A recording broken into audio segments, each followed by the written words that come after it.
Deus nosso Pai, de poder e de bondade, te agradecemos por mais um dia, por estarmos com saúde e retornarmos a esta casa de oração,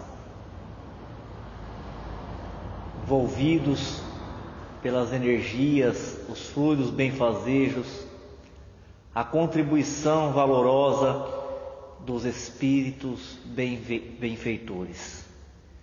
São nossos irmãos, aqueles que dedicam as suas vidas a colaborar com o progresso, a instrução, o aprendizado, com a renovação e a cura espiritual. E por toda parte estão atendendo os apelos, fazendo assim com que sintamos amparados, lembrados pela providência divina. Rogamos a Jesus que envie os seus raios abençoados sobre nós que aqui estamos, os encarnados, os desencarnados, criando todas as condições para a elevação do nosso espírito. E nessa faixa possamos comungar com todos aqueles que procuram se alimentar de substâncias mais elevadas, que a inspiração, a intuição nesta hora possa favorecer o nosso grupo de estudo e assim consigamos relacionar aquilo que nós aprendemos com aquilo que nós deveremos fazer de nós mesmos, renovando-nos, abafando os vícios, as más tendências, para que devagar as virtudes possam emergir e os novos hábitos, os novos comportamentos façam de cada um de nós um espírito mais próximo da verdade, da luz, mais próximo da fonte inesgotável de bênçãos que é o nosso Pai, o nosso Criador.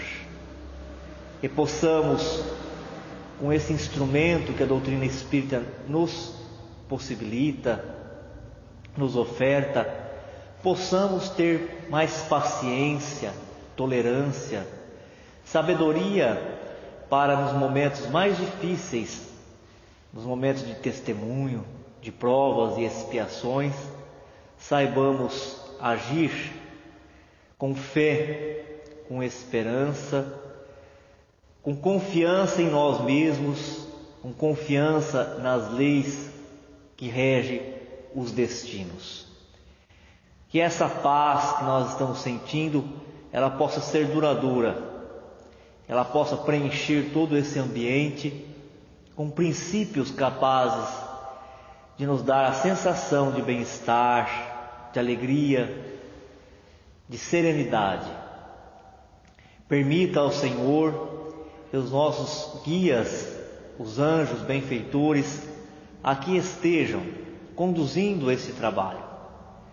Que possamos também, através dos pensamentos elevados, dos sentimentos alinhados com a caridade, possamos de alguma forma oferecer condições ao atendimento, ao esclarecimento das entidades que ainda estão presas à crosta terrestre.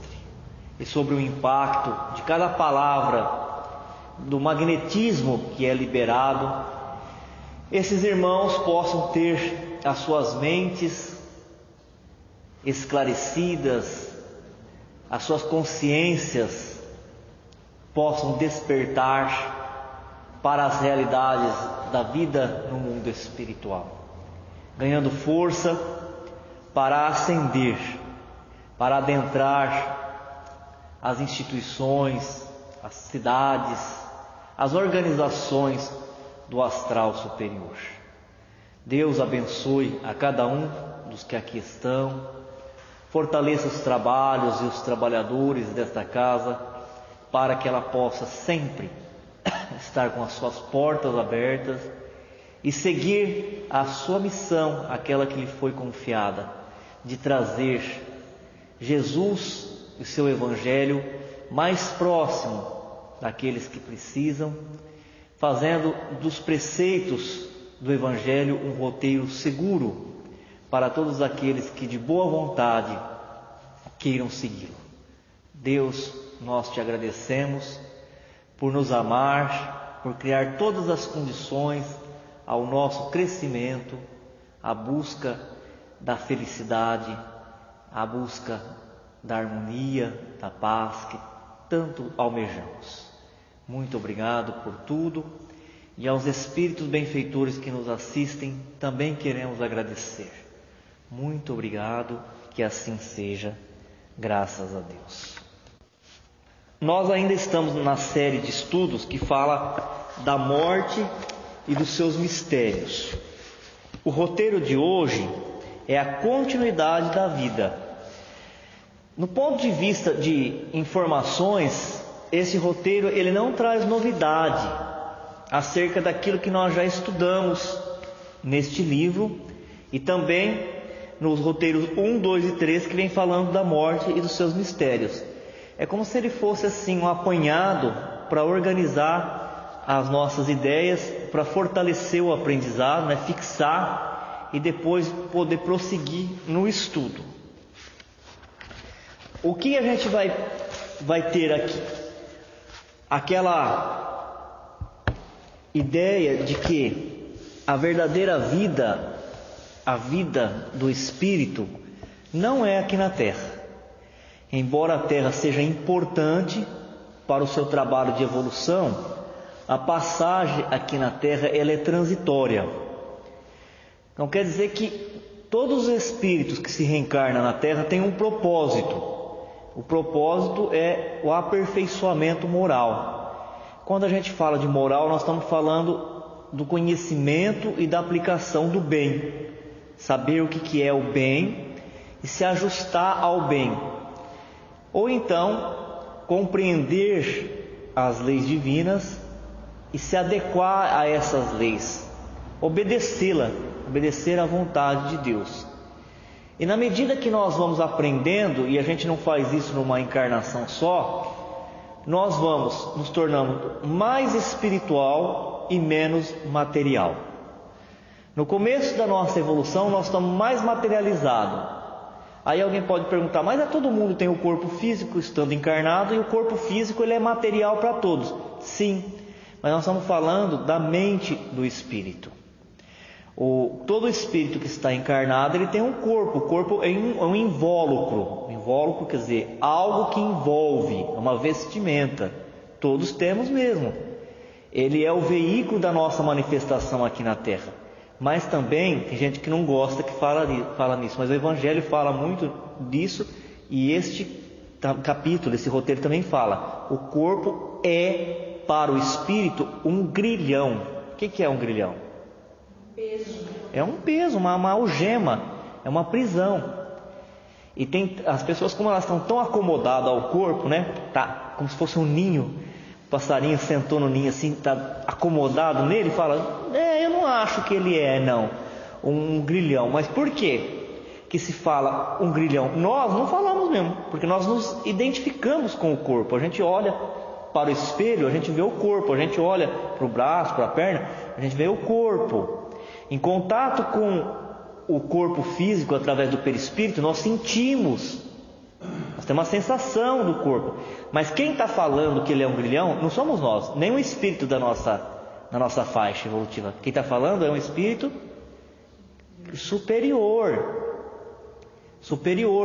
porque esse espírito, como ele desenvolveu, e nós também nós estamos fazendo isso agora, como ele desenvolveu percepção e sentimento, esses são os órgãos do espírito para viver no mundo espiritual. Os órgãos do espírito para viver na materialidade é o estômago, é o pulmão, esses são os órgãos. Os órgãos para o espírito viver e viver adequadamente no mundo espiritual é a capacidade de perceber as coisas e de sentir. Então, na medida que nós vamos caminhando, nós vamos melhorando a nossa capacidade de perceber e de sentir.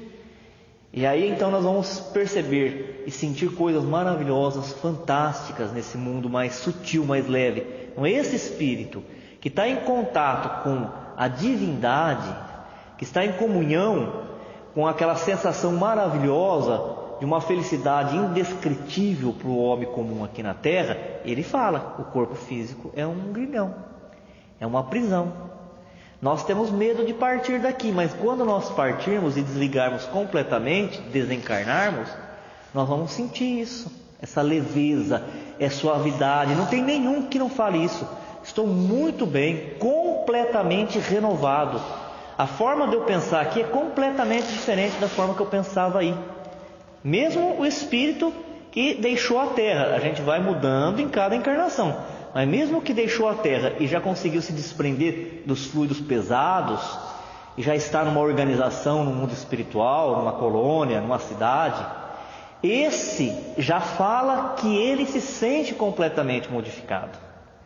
Os pensamentos fluem mais fácil, consegue se transportar, se deslocar, consegue sentir as vibrações, as irradiações dos seres angelicais, como uma melodia que cala fundo dentro do próprio ser. Você percebeu que faz uns 5 minutos que eu estou tentando falar alguma coisa e a gente não consegue falar? Porque é uma coisa que ainda a gente nem sabe o que é, mas sabe que é muito melhor do que aquilo que nós estamos passando. Concluindo, a verdadeira moradia do espírito não é o plano físico, é o plano espiritual. Mas enquanto ele não se aperfeiçoa moralmente, ou enquanto ele não se torna um espírito puro, ele tem que voltar a encarnar. Quer dizer que a maioria dos espíritos que saem daqui da Terra por via da desencarnação vão viver um tempo, um período no mundo espiritual. Esse período que ele vive no mundo espiritual, a doutrina espírita, na linguagem de Kardec, chama de erraticidade. Como a língua portuguesa tem o vocábulo errar, tem gente que faz uma ligação de erraticidade ou de espírito errante com aquele que está errando. Não é isso. Erraticidade é aquele que fica num intervalo de tempo, num período aguardando a nova existência. Ele não está no mundo espiritual já definitivo. Quem fica no mundo espiritual de forma definitiva? Aqueles que já nas encarnações alcançaram o aperfeiçoamento moral.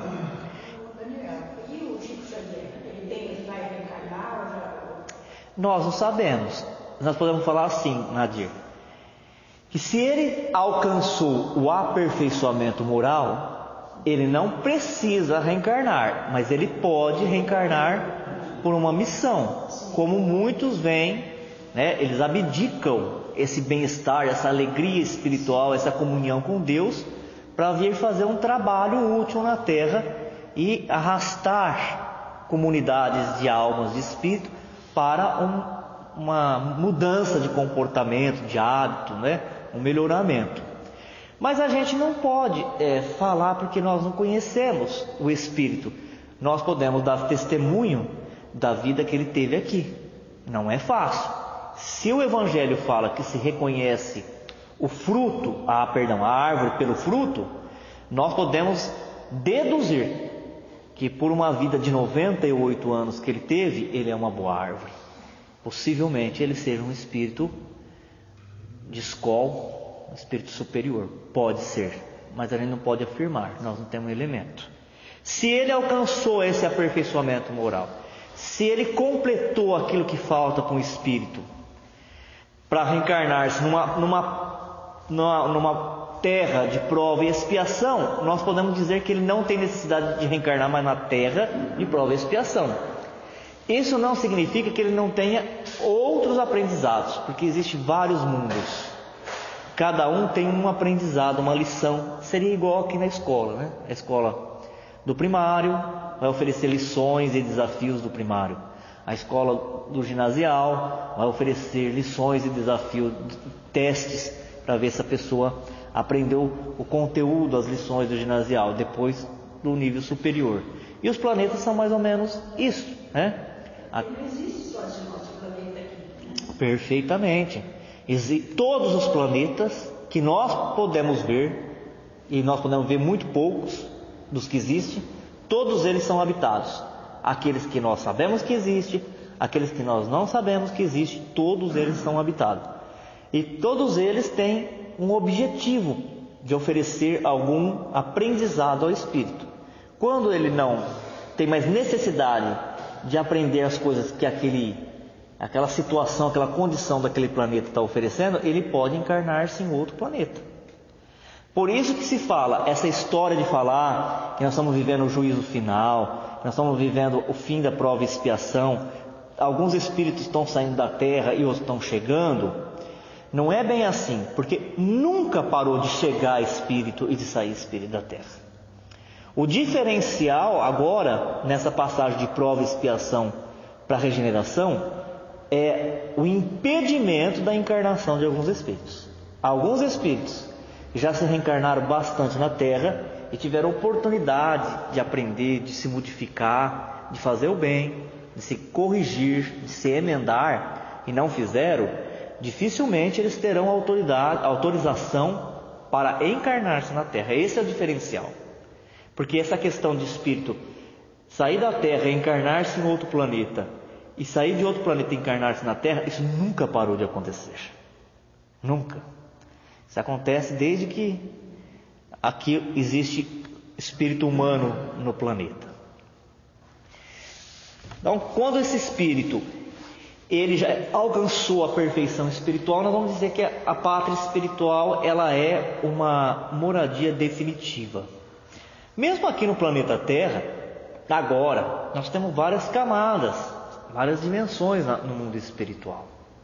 E os espíritos que estão mais aperfeiçoados, eles ficam nas camadas mais elevadas, que são menos material e são mais sutis. O Leon Denis, ele fala antes, dos livros de André Luiz, depois com os livros de André Luiz isso vai ficar bem claro.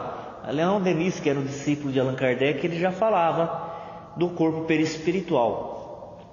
Todo espírito tem um corpo fluídico ao seu redor, e que a mente do espírito ela reflete nesse corpo fluídico o conteúdo da sua própria mente, de modo que os espíritos mais adiantados têm um perispírito mais leve, mais sutil.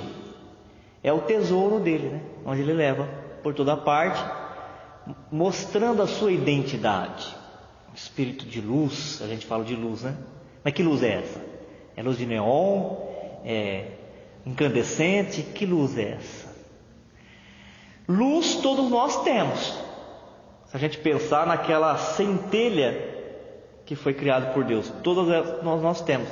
Só que a qualidade do nosso perispírito, às vezes deixa essa luz resplandecer, os outros de fora ver, ou esse perispírito tão encardido, tão pesado, tão denso, ela opaca, ela impede a luminosidade. Aí na medida que nós vamos limpando, essa luz que sempre existiu em nós, ela vai se tornando uma realidade, porque ela vai se exteriorizando. E esse roteiro, de novo, ele vai falar das fases da desencarnação, porque ainda não parou de falar da morte. E ele coloca uma relação assim, de sofrimento com a coesão do corpo perispiritual. Quanto mais coeso for, mais preso for o perispírito no corpo, maior é a relação de sofrimento que o espírito tem no desencarne, no momento do desencarne e depois, horas, até anos depois. Quanto menos coeso, menos preso é o perispírito no corpo físico,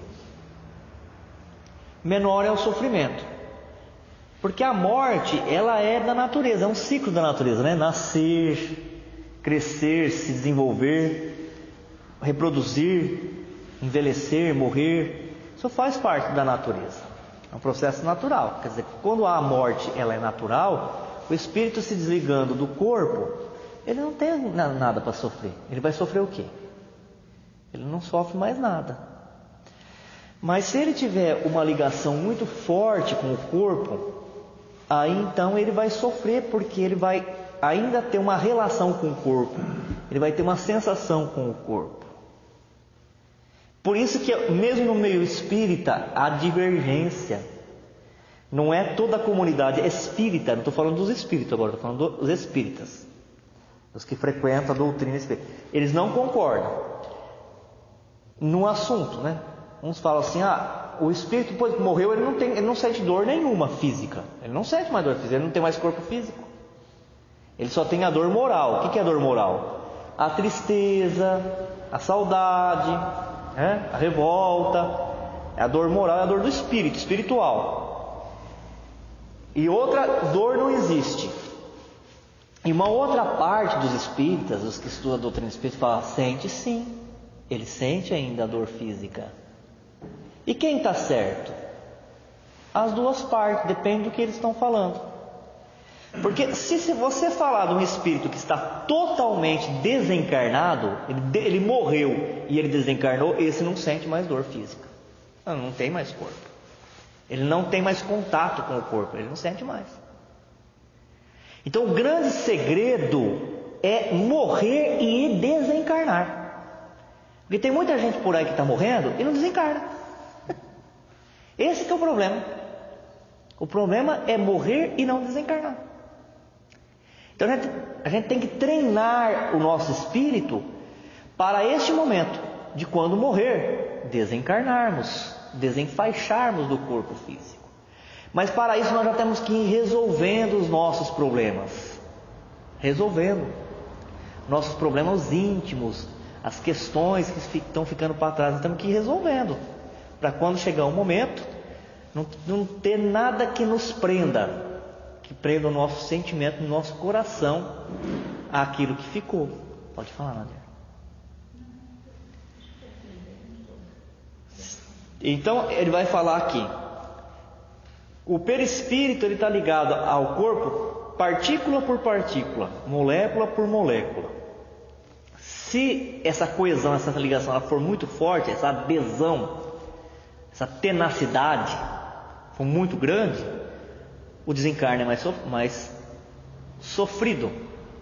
Se essa ligação ela for mais sutil, ele é menos sofrido, quase dor nenhuma às vezes sofre o espírito. E aí nós vimos nos outros capítulos que o corpo na morte natural morre, as células físicas, os órgãos, elas se esgotam, morreu o corpo, aí o espírito através do seu perispírito se desenlaça do corpo e é uma morte natural. Ele não tem sofrimento físico mais, porque ele não tem mais ligação, não fica nenhum ponto do perispírito ligado ao corpo, ele não tem mais sensação. Porque para eu sentir esse frio danado que eu estou sentindo agora, o meu perispírito tem que estar ligado ao corpo. Quem tem contato com o ar gelado é o corpo físico. O corpo físico com as células nervosas capta essa sensação, manda para o meu perispírito, e através do perispírito, o espírito que eu sou sente, tem a sensação do frio. Se o meu espírito não tivesse ligação com esse corpo que eu estou movimentando agora, através do perispírito, eu não sentiria mais nada de frio, nem calor. Eu poderia estar sentindo remorso, poderia estar sentindo. É lembrar assim, eu falei para mim mesmo que eu ia reencarnar, eu ia trabalhar, eu ia fazer isso, eu ia fazer aquilo, eu ia em busca de pessoas que eu prejudiquei na outra existência, eu ia tentar reparar e eu não fiz nada disso. Isso eu posso sentir. É a dor do pesar, né? Por que eu fui fazer isso? Por que eu não fiz aquilo? E isso a gente sente. Agora, a dor física a gente não sente mais. Acontece que às vezes o corpo físico ele morre e o perispírito ainda não se desligou.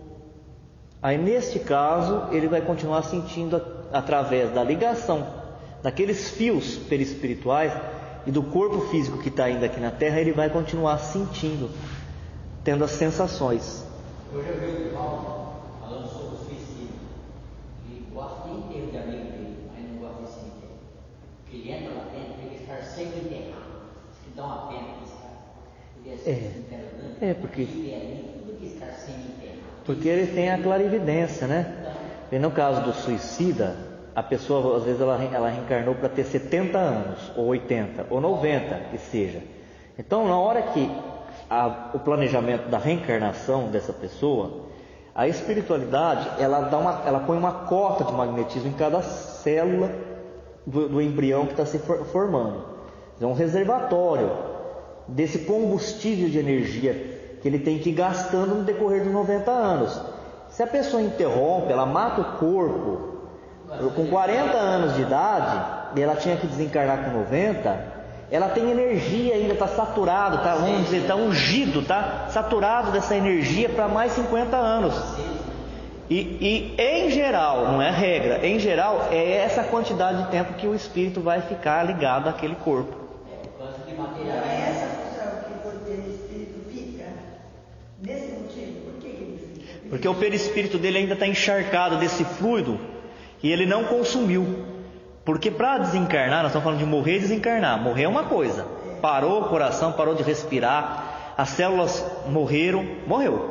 Mas desencarnar é desenlaçar-se. E para desenlaçar, o corpo tem que morrer. Mas ele tem que morrer no tempo certo. Se mata o corpo antes e tem essa energia, o perispírito está saturado dessa energia, desse fluido, esse fluido continua aderindo ele. E o espírito vai? O espírito fica ali preso ao corpo. Fica. Aí o corpo, ele sente toda, no caso do suicídio, ele sente toda a decomposição do corpo dele. Aí acabou o corpo, os elementos já voltou para a terra. Ele continua ainda ligado às sensações aqui da crosta. Porque ele não tem corpo, mas através do corpo dos outros que estão aqui e do fluido que está saturado no seu perispírito, ele continua aderido. Então ele sente as sensações.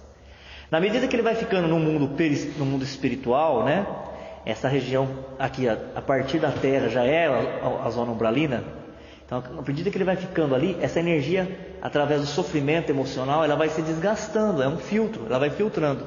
E o perispírito, às vezes, se desliga de uma vez do espírito. No caso, uma doença Não tem aí. mais depois que desliga. Não, ele continua com o perispírito. Sempre. Continua com o perispírito. Qualquer pessoa que morreu está na espiritualidade, o perispírito está junto. Tá, porque o perispírito, ele é um envoltório fluídico que a alma traz para si desde o momento da criação. Então, mas já perdeu essa alma, esse corpo? Ele perdeu o corpo físico, mas ele não perdeu o corpo perispiritual. Esse corpo perispiritual, ele é semimaterial, ele não perde ele. Ele pode perder a forma, mas o vapor, vamos dizer assim, que envolve ele, o fluido, né? A energia fluídica, ela está sempre ao redor dele. Então, lá na espiritualidade, todo espírito Tem o seu corpo perispiritual, que tem a nossa aparência da última encarnação, porque a mente fica achando que ela é assim, então ela projeta nesse corpo perispiritual. Mas na medida que ele vai ficando mais tempo ali, que ele vai assumindo o domínio da memória, daquela encarnação, das outras encarnações, a depender da sua evolução, ele pode projetar um corpo perispiritual com formas de outra encarnação que ele já teve. Então quer dizer que o espírito, ele muda a forma e a textura do seu perispírito, mas ele não perde ele. Não perde. O corpo perispiritual passa a ser o corpo que o espírito vai ter na dimensão espiritual. Quer dizer que a pessoa que vê não vê o espírito, vê o perispírito. Vê sempre o perispírito. Ele vai ver sempre o perispírito. Mas tem naquela fase que nós falamos de aperfeiçoamento moral, de purificação, que a mente do espírito é tão pura, fica divina, ela fica tão divina que o perispírito fica tão, vamos dizer assim, fininho, tão cristalino, que a gente confunde até o perispírito com a própria alma, de tão lindo que fica, tão bonito, né? De tão organizado. Então quer dizer que o castelo que nós estamos construindo ao longo das encarnações é uma mente. É uma mente desenvolvida, é uma mente preparada, é uma mente capaz de fazer várias coisas, é uma mente capaz de não se corromper com as sensações do mundo físico, né? De não se desviar da lei divina, porque como nós somos de natureza divina, nós somos criados por Deus, toda vez que nós fazemos uma coisa contrária a isso, nós criamos marca. Marca é manchas perispirituais, sofrimento, né? na consciência.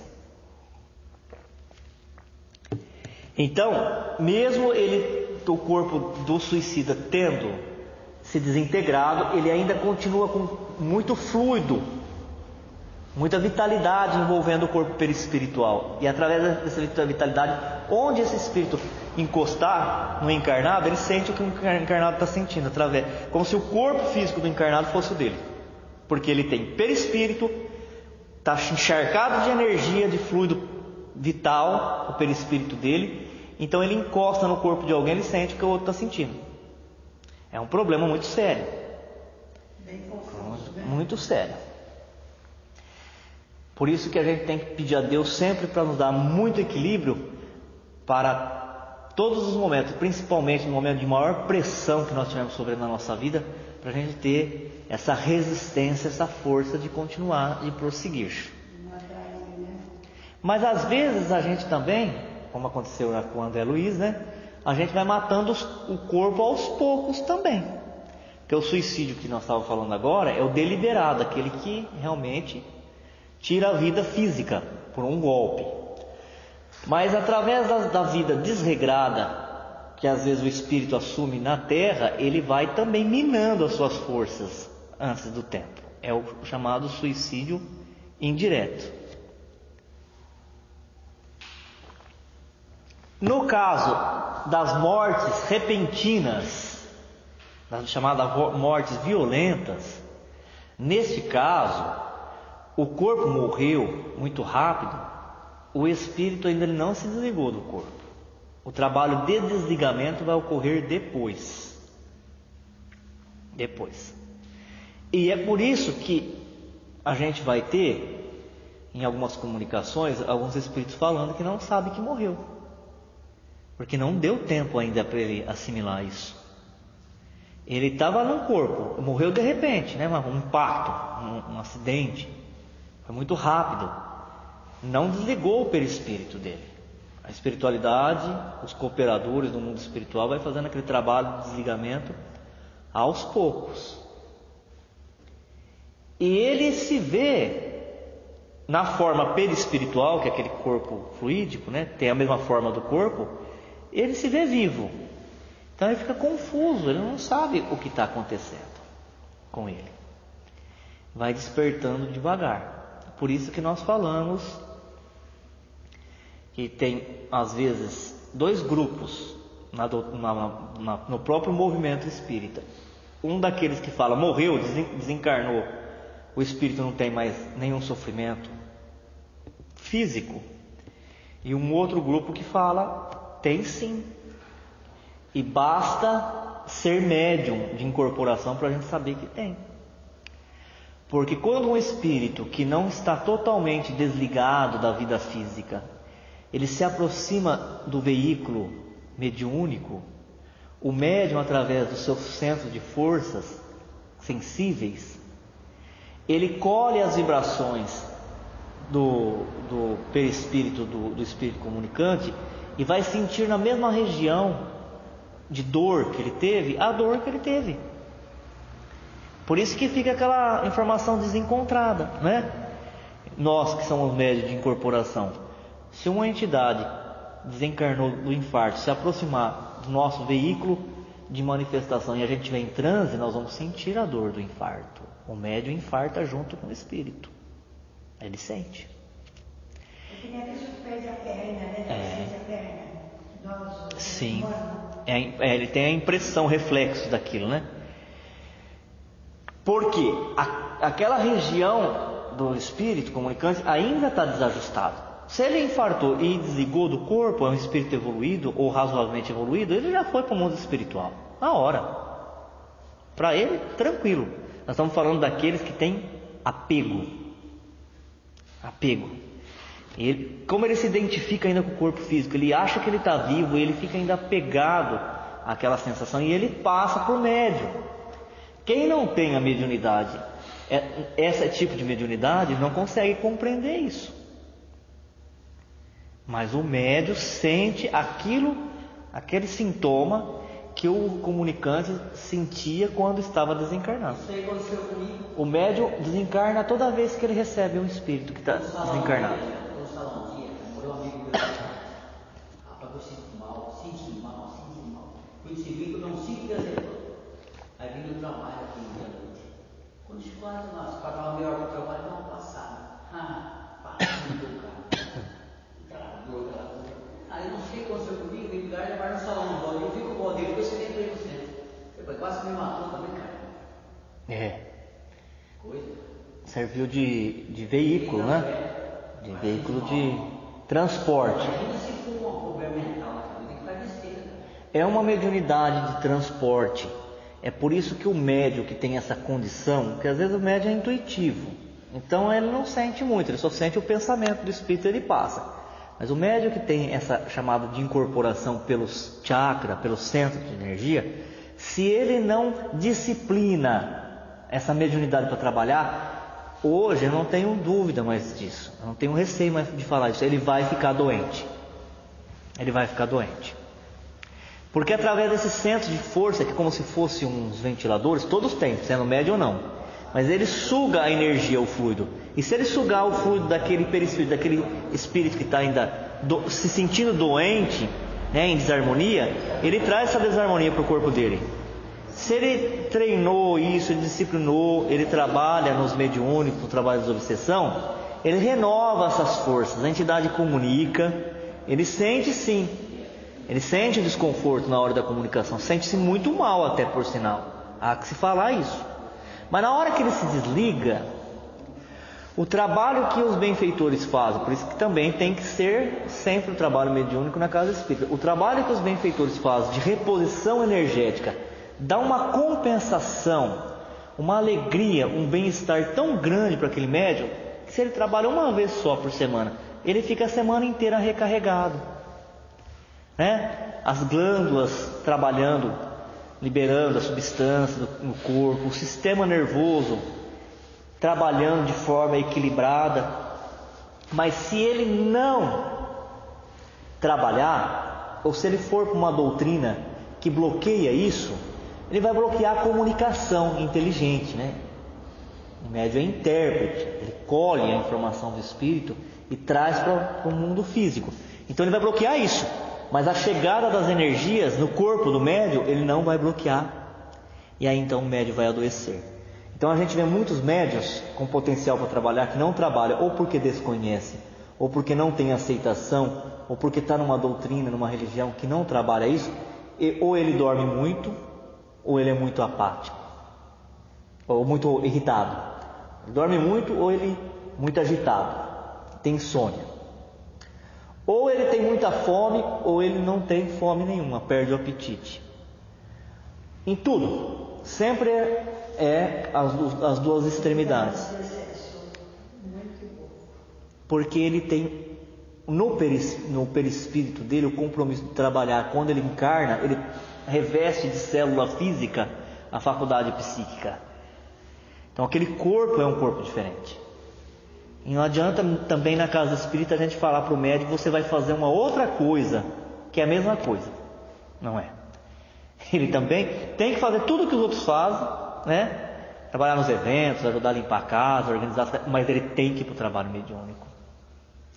Se fosse há 30 anos atrás eu não falaria isso, mas hoje, sem medo de errar, ele tem de ir para o trabalho mediúnico.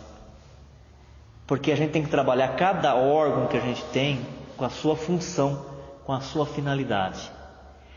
Então também está certo esse grupo de estudiosos da doutrina espírita que fala que o espírito, mesmo depois de morto, ele sente a dor física, porque ele não desencarnou. Aquele espírito que já não sente mais as dores físicas é porque ele morreu e ele desencarnou. Então ficou claro qual é a diferença de morrer e desencarnar? Morrer é a parte física, biológica. Morreu o corpo físico, não tem mais condição do espírito reanimar aquele corpo. Mas às vezes, morrendo o corpo físico, o seu perispírito ainda está ligado ao corpo. tem algum ponto ou tem muitos pontos. Se ele tiver muitos pontos, mais sensação ele vai ter de vida. Então, os fenômenos do espiritismo falar, não morreu, desencarnou. Não morreu, mas morreu, desencarnou. Morreu e talvez já desencarnou. Desencarne, a partir do momento que o corpo morreu, houve o desencarne, mas às vezes não há o desencarnamento do espírito. Se morre o corpo, começa o processo de desatar o perispírito. Mas a depender da mente daquele espírito, ele fica ainda muito aprisionado, muito agarrado ao corpo. Ainda ele tem contato com o corpo, ele sente as coisas que estão acontecendo com ele. Então, o desencarne, que é a massa, a matéria, né? Ela vai ter com o corpo. Então, ali vai ficar restos ali, né? Fica ali por 5, 20 anos de lá. Mas assim, ele fica ligado ali, né? E quando não tiver mais nenhum elemento ali, que ele já voltou para a natureza, e ainda ele fica ligado a parte física do planeta, e continua sentindo através dos outros corpos que tem aqui a sensação. É por isso que o alcoólatra, né, que desencarna por causa do alcoolismo, ele vai se aproximar de uma pessoa que bebe, que tem o hábito de beber, porque ele vai sentir o vapor através do perispírito dele e do perispírito do chamado vivo. Ele vai sentir aquela sensação do vapor alcoólico. E assim em cada vício que nós vamos ter, mesmo que o corpo físico dele já não exista mais assim, né? Já tenha se desintegrado. Todo espírito inferior, então, não desencarnou. Todo espírito inferior? E é aqueles que perturbam. Todas as pessoas que são perturbadas pelo espírito, esse espírito que está perturbando, ele não desencarnou. É por ele estar nesse ponto, pelo espírito agarrado, ele não pode ter desencarnado. Ele tem espírito que já sabe da condição dele no mundo espiritual e ele está por vingança. Aí é diferente. Desligou e voltou. Ele vai em busca, ele vai procurar aquele que ele tem algum desafeto. Nessa condição que nós estamos falando, é difícil o espírito até saber que ele desencarnou. Então, quem é o alcoólatra? Esse é difícil dele saber que ele desencarnou. Às vezes ele já sabe que ele desencarnou, mas ainda ele tem o vício, ele não venceu o vício. Aí ele volta, e aí ele sabe e até provoca que a pessoa que tem a tendência de beber, beba para ele poder usufruir. Que é chamado de os canecos, né? São os canecos dele. E assim todos os vícios, todos os comportamentos materiais. Então vamos lá recapitular. Se no momento em que se extingue a vida orgânica, o desprendimento do perispírito fosse completo, a alma não sentiria absolutamente nada. Então, se no momento da morte, se fosse completo o desligamento, não é. No momento da morte não é. Se ele fosse completo, o espírito não sentiria nada. Segundo, se nesse momento a coesão dos dois elementos estiver no auge de sua força, produz uma espécie de ruptura que reage dolorosamente sobre a alma. Se no momento da morte do corpo físico a ligação do perispírito for ainda muito forte, então o desligamento vai ser mais difícil e vai provocar uma sensação de sofrimento, de desconforto maior para o espírito. Se a coesão for fraca, a separação torna-se fácil e opera-se sem abalo. Se a ligação do perispírito com o corpo físico, ela já tiver ao longo da vida, ela já tiver se enfraquecendo, que é o objetivo, né? Não é o espírito abandonar o corpo, mas é ele saber usar o corpo sem apego. Ele já ir se sutilizando. No momento da morte do corpo físico, ele se desprende suavemente, aí ele não sente dor nenhuma da morte. E quem é cremado? Como é que fica? Se o espírito for espiritualizado, vamos dizer assim, tem um comportamento, um estilo de vida espiritualizado, ele saiu do corpo na hora da morte. Ele sai. Ou então ele é desligado pelos benfeitores. Ele é desligado pelos benfeitores. Por isso que o Emmanuel, no outro capítulo nós vimos isso, recomenda que antes de fazer a cremação, que se aguarde depois da morte, 72 horas, para dar o tempo desse grupo que é chamado de equipe de desligamento, venha desligar o espírito do corpo. A mesma coisa, a mesma história da doação de órgãos. Tem gente que fala assim, não vamos doar o órgão, porque senão o espírito vai achar que doou a córnea, ele vai ficar cego no mundo espiritual. Mas e se ele não doar a córnea? O que vai acontecer com o olho dele lá embaixo da terra? Não é? Mas mesmo assim, recomenda-se que a gente pergunte para a pessoa, porque como ela tem o livre-arbítrio, que a gente já vá conversando, é do seu interesse doar algum órgão? E a gente foge muito dessas conversas, né? A gente tem que conversar com quem está próximo da gente. É do seu interesse ser cremado? Tomara que nenhum familiar meu fale isso, porque eu não tenho um centavo para fazer esse negócio. Só quando for de graça. Mas a gente conversando, né? É do seu interesse ser cremado ou enterrado? Porque o ideal é a gente não estar preocupado com nada disso. É o ideal, né? Mas todos nós estamos absolutamente preparados. Nós não estamos. Então, o Chico sempre falava, se você está preparado para doação, é um ato nobre. Doar e falar para os familiares que você quer doar. Mas se você não estiver preparado, não faça. Não faça. Não vai se violentar, né? Só quando você realmente está você está consciente que você está desligado.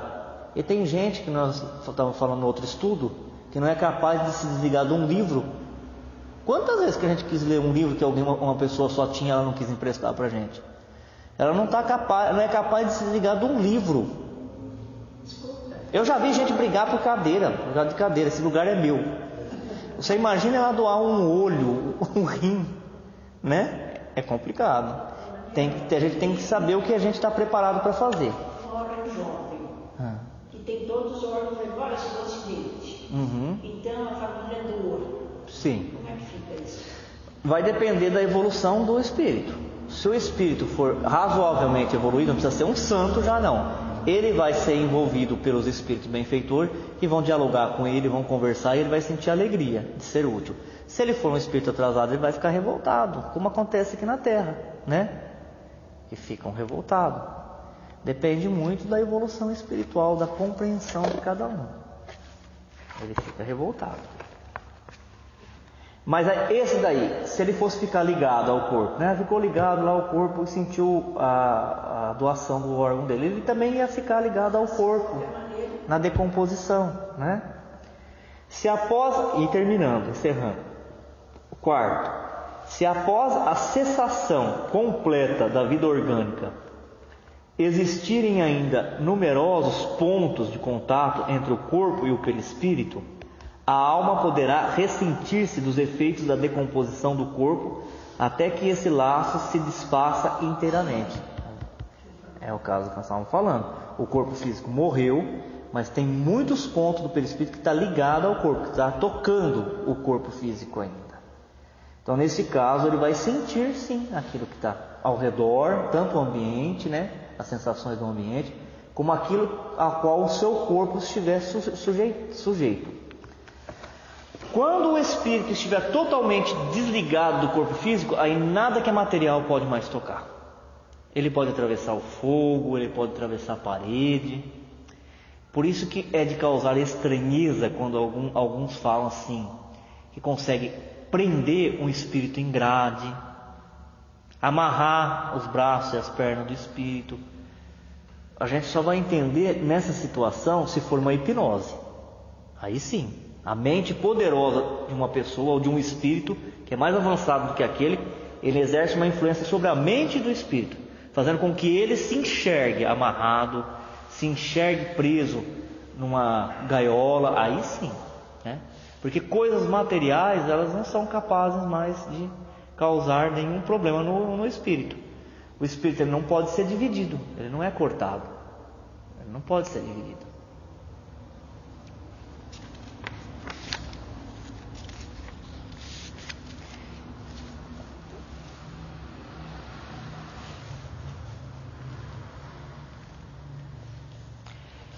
Emmanuel, a incógnita do além. Meus amigos, Deus vos conceda muita paz espiritual no caminho diário. Conheço a ansiedade com que muitos de vós outros batem às portas da revelação. Sei de vossas aspirações e já experimentei o vosso desejo infinito. O homem defrontará sempre a incógnita do além-túmulo, tomado de indivisíveis angústias, quando se distancia do alimento espiritual, matéria-prima da vida externa. É o que ocorre no cenário do vosso século, repleto de acontecimentos de profunda significação científica e filosófica, cercado de realizações da máquina e empolgados de ideologias políticas. Permaneceis à beira de abismos que solapam os séculos laboriosos de realizações.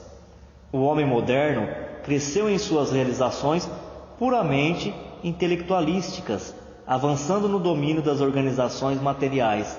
Entretanto, por trás de muralhas de livros, ao longo de códigos pacientemente elaborados, à sombra de laboratórios, a inteligência da criatura se esconde para preferir a morte.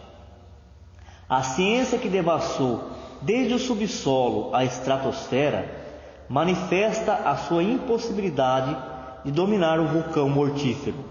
20 séculos de pensamento cristão não bastaram. Milhares de mensagens de providência divina, convertidas em utilidades para a civilização dos nossos tempos, sopitaram os novos surtos de devastações e misérias.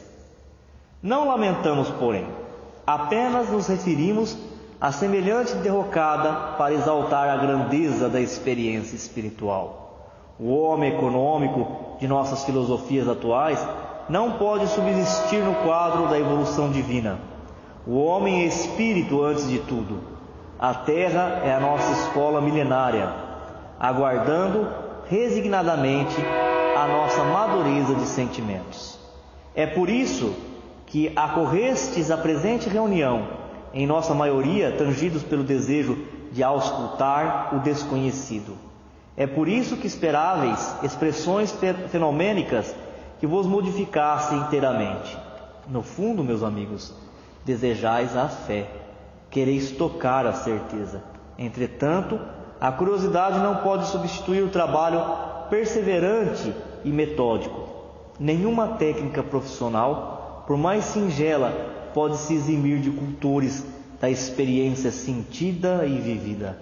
Alguns dentre vós formulais indagações mentais, enquanto outros aguardam manifestações que firam as percepções externas. Todavia, apesar do desejo de vos atender particularmente, não seria possível quebrar a lei universal da iniciativa de cada um no campo do livre-arbítrio que nos rege os destinos.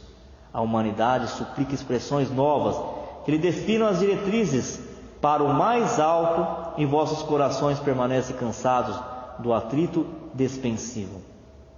Sois, de modo geral, os viajores que, extenuados do caminho árido, começam a indagar as profundezas do céu, tendo sempre uma resposta para quantos o contemplam, convictos de que a vida é testemunho do trabalho, de realizações e de confiança. Nenhuma elevação se verificará sem o esforço próprio. É por esse motivo que as ideias religiosas antigas, embora respeitáveis pelas mais sublimes tradições, não mais satisfazem. Os templos de pedra deixam exalar ainda o incenso da poeira, mas as novas esperanças pedem esclarecimentos concretos e roteiros precisos. Sim, nossa sede é justa. A fonte, porém, ainda é aquela que o Mestre nos trouxe há 2000 anos. Procurai esta água da vida eterna. Não vos deixeis dominar tão somente pela ânsia, que às vezes é doentia. Procurai de fato conhecer. Não vos restringais ao campo delimitado da curiosidade. Toda curiosidade é boa quando conduz ao trabalho. Recebei, portanto, os serviços de Deus em vós mesmos. Vosso coração e vossa inteligência constituem a grande oficina. Aí Dentro operais maravilhas, desde que não condeneis vossas melhores ferramentas de observação e possibilidades de serviço à ferrugem do esquecimento. Que a vossa curiosidade seja um marco útil na estrada da sabedoria. Continuai ao vosso esforço, lembrando que se viestes hoje bater a porta do mais além, o mais além respondendo, vem bater igualmente as vossas portas. Ansiedade palpita em todo estudo. Emmanuel.